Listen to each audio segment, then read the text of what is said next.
Bonjour à tous. Ravi de vous retrouver pour cette nouvelle série de vidéos où nous allons explorer ensemble le monde passionnant des transmissions numériques.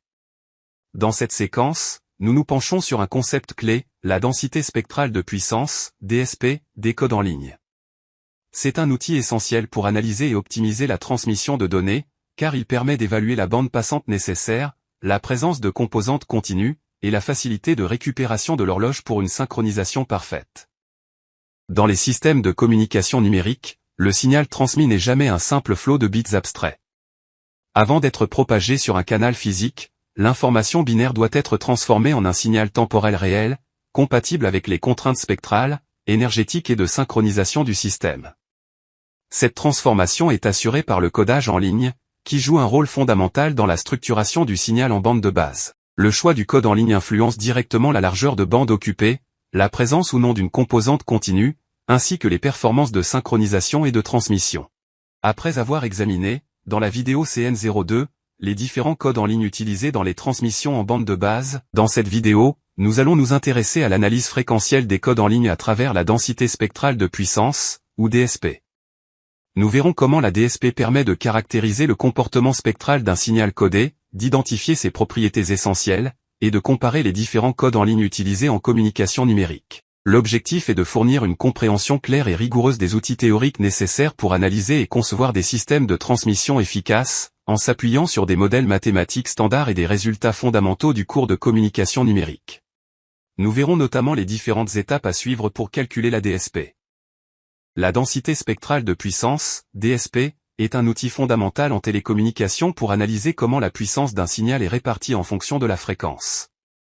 Pour les codes en ligne, NRZ, RZ, Manchester, etc., la DSP détermine l'occupation spectrale et l'efficacité du système.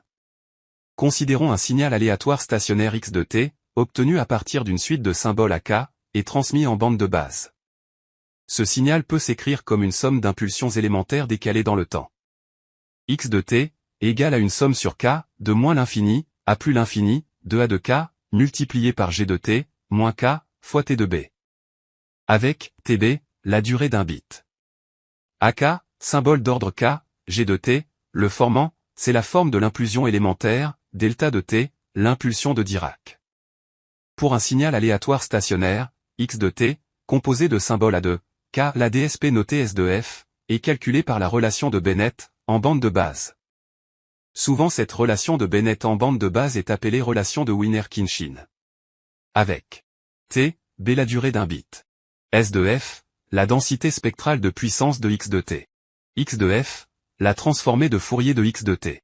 Et finalement RA de M, la fonction d'autocorrélation de X de T. Finalement, le calcul de la densité spectrale de puissance, DSP, d'un signal en bande de base suit trois étapes principales. La première étape consiste au calcul de la transformée de Fourier. On commence par déterminer la transformée de Fourier X, de F, de l'impulsion du signal en bande de base, X, de T. La deuxième étape consiste à la détermination de la fonction d'autocorrélation. On calcule la fonction d'autocorrélation, R, A, de M, de la suite de symboles A, K. La troisième, et dernière étape. L'expression finale de la DSP. Enfin, on exprime la densité spectrale de puissance, S, de F, du signal en bande de base en fonction de la transformée de Fourier. X, de F, et la fonction d'autocorrélation, R, A de M, en appliquant la relation de Bennett en bande de base.